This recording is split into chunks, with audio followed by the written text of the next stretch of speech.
You think you know who's sitting next to you in a hospital waiting room. You think the man holding the dying woman's hand has to be exactly who he says he is. But on a spring morning in 1990, in an Oklahoma City hospital, a man named Clarence Hughes was signing papers for his 20-year-old wife, and almost nothing he said was true. Not his name. Not hers. Not even the name of the little boy crying in the hallway.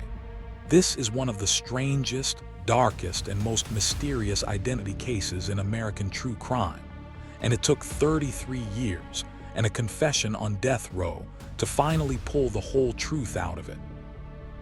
April 1990, Oklahoma City. A spring morning, the kind where the air still has a little bite to it, and drivers on a stretch of road outside town see something in the gravel that doesn't belong. A young woman, barefoot, not moving. She's 20 years old, blonde, tiny, barely 100 pounds. And when the paramedics load her into the ambulance, she's still breathing, but just barely. At the hospital, a man shows up claiming to be her husband. Says his name is Clarence Hughes. Says hers is Tanya. Tanya Dawn Hughes, 20 years old, his wife. He sits by her bed. He signs the papers.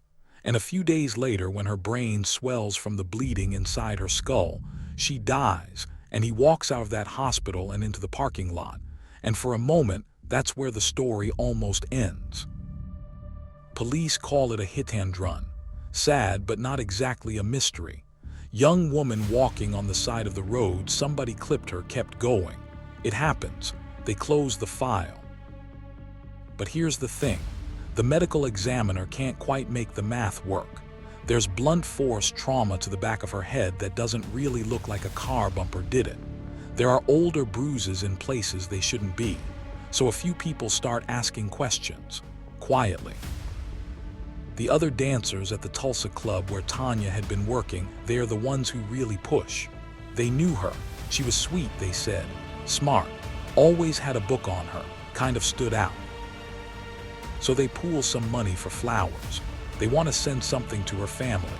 And one of them picks up the phone and calls the Social Security number on her paperwork. And a woman answers in Alabama, confused, polite. And she says, "I'm sorry, you must have the wrong number. My daughter Tanya died in 1970. She was 18 months old." Now stop and sit with that for a second. The dead woman in the hospital wasn't Tanya Hughes. Tanya Hughes had been in the ground for 20 years. So who was the girl on the side of the road? And in the days after she dies, the husband Clarence, he does something nobody expects. He walks into Oklahoma's Department of Human Services with their 2-year-old son, Michael, and he hands him over, just like that. Signs him into the system, says he can't take care of him alone. And then Clarence Hughes, whoever he is, disappears. Here's what nobody in Oklahoma knows yet. The man calling himself Clarence Hughes has been calling himself a lot of things. Brandon Williams, Warren Marshall, Trenton Davis, Preston Morgan. He picks names off tombstones, quiet little kids who died young, names nobody's using anymore. And he just puts them on like coats. His real name is Franklin Delano Flaw, born in Georgia in 1943. And by the time he shows up in Oklahoma in 1990, he's been a federal fugitive for 17 years, running from a 1973 attempted kidnapping charge he skipped out on while he was already on parole for bank robbery. And before all of that, way back in 1962, he'd done time for kidnapping a 4-year-old girl. So this is who's walking out of that Oklahoma hospital. Not a grieving husband, a career predator with a head start. But to understand how he ended up in that hospital room, you have to go back to 1975, North Carolina, a truck stop, where a woman named Sandy Chipman met a charming guy who said his name was Brandon Williams. Sandy had 4 little kids, a complicated life, and Brandon Floyd moved right in, played stepdad. And then in the summer of 1975, Sandy got 30 days in county jail for some bad checks. 30 days, that's all. She came home to an empty house. He was gone. The kids were gone, all 4 of them. Sandy tried to do everything right. She called the cops. She tried to file a kidnapping report. And she was told, and this is the part that just guts me, she was told that as the children's stepfather, he had the legal right to take them. 2 of the daughters were eventually recovered, dropped off at a church-run children's home.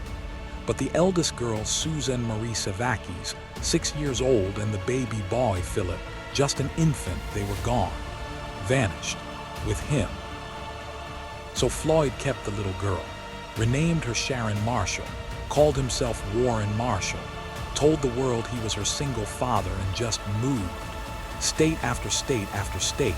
New schools, new aliases, never anywhere long enough for anyone to ask the wrong question. And here's what'll mess you up.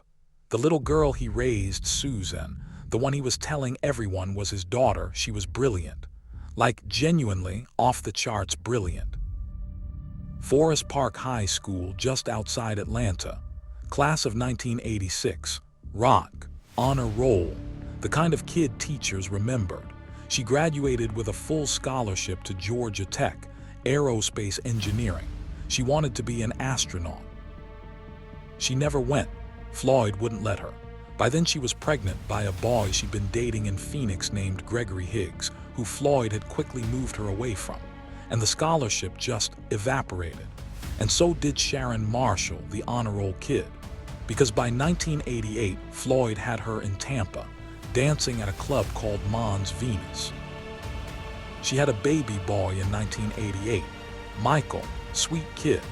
And in 1989 in New Orleans, she had a daughter she gave up for adoption, a daughter she would never get to know.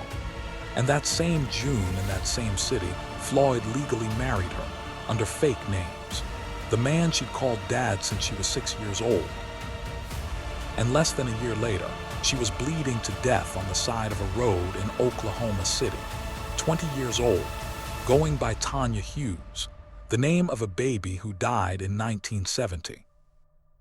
Now Floyd got picked up not long after her death on a parole violation, routine arrest, and while he was in custody they ran a blood test, standard stuff, and that blood test told them he wasn't Michael's biological father, not even close. So Oklahoma terminated his parental rights and Michael got placed with a foster family, Ernest and Merle Bean, out in Choctaw, just outside Oklahoma City. Good people. They started the adoption paperwork. Michael started kindergarten. He was finally safe. And for 4 years, that was the story. 4 years of soccer games and birthdays and a kid who was finally just a kid. And then came September 12th, 1994. Indian Meridian Elementary School, Choctaw, Oklahoma. A regular Monday. The principal, a man named James Davis, is in his office, and a man walks in with a gun. Floyd makes Davis go get Michael out of his first-grade classroom, tells the boy everything's fine, walks them both out to Davis's pickup truck, drives them into the woods, handcuffs the principal to a tree, and drives off with the kid. Davis works himself free about 5 hours later. By then, Floyd and Michael are long gone, and the largest manhunt in Oklahoma history kicks off and turns up nothing. 2 months later, FBI picks Floyd up in Louisville, Kentucky. No Michael. Floyd won't say where he is, says he's alive, says he gave him to somebody, says he's in Mexico, says he's in Atlanta, says he's in Kansas City, tells one relative he drowned the boy in a Georgia motel bathtub, tells another he buried him in a cemetery. Story after story after story, none of them check out. Floyd goes to federal prison in 1995 on the kidnapping. 52 years, should have been the end of him, and it almost was, almost. Because in March of that same year in Pinellas County, Florida, a landscaper clearing brush off I-275 finds bones, skeletal remains, a young woman, beaten, shot twice in the head. Her name was Cheryl Ann Camesso. She was a mother of 3, and she had been a dancer at Mons Venus, the same club in Tampa where Susan Savakis had worked. Cheryl had disappeared back in 1989, while Floyd was living right there. And when investigators went looking, they found photographs taped to the chassis of a truck Floyd had owned. Photographs of Cheryl, bound, beaten, before she died. Florida convicted Floyd of her murder in 2002 and sent him to death row.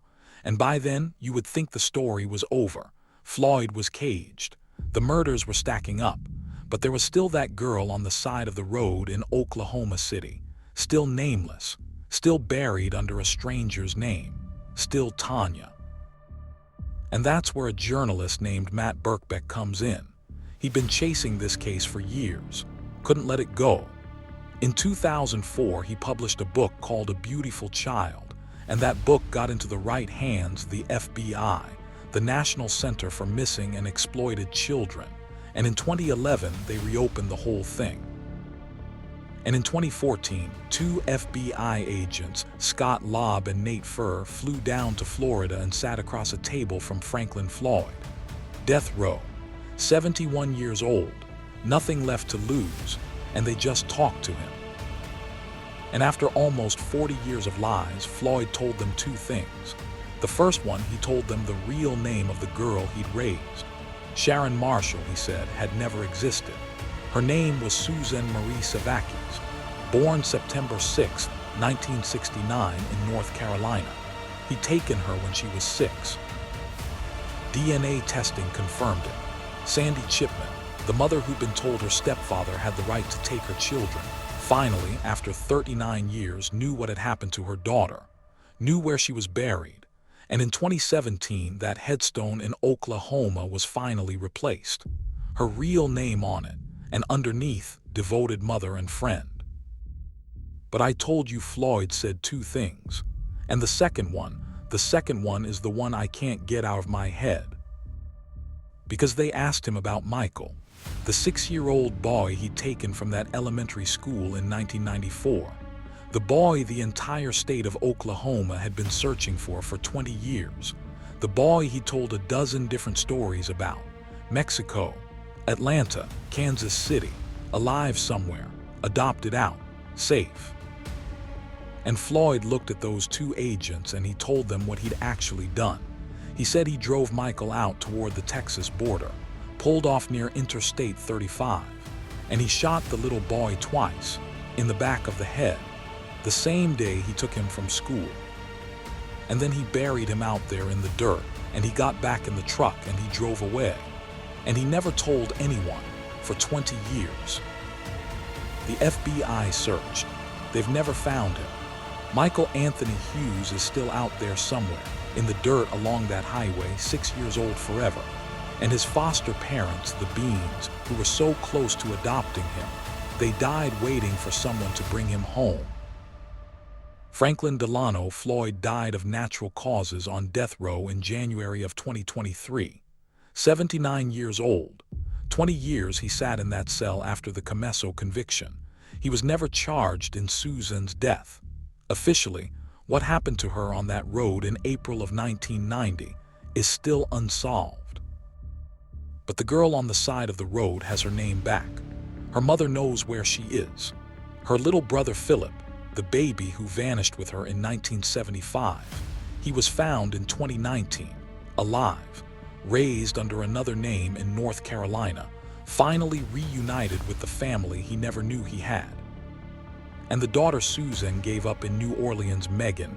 She knows who her mother was. That's something. It's not enough, but it's something. I keep coming back to that scholarship, aerospace engineering. She wanted to be an astronaut.